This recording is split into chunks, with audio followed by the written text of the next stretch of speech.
सुधुरिब मदुआ मानक मानसिकता शेषे छाड़िले नहीं चिकित्सालय परिसर धरा पड़गले रोगी संपर्क नाम नहीं खसी जीवार उद्यम आपणाउछंती।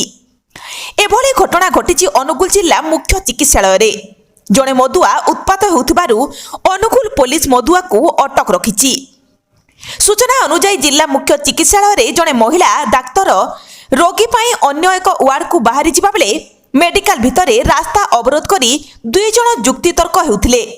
मद्यपान करी रास्ता अवरोध करी झगड़ा हेउथिबा जानी डाक्तर सुरक्षाकर्मी को खबर देथिले। पाखरे थिबा सुरक्षाकर्मी जांच बेले उक्त व्यक्ति मद्यपान करिथिबा बेले डिक्कीरे मध्य मद रखिथिले, जहा फलरे सुरक्षाकर्मी माने पुलिस को खबर देथिले।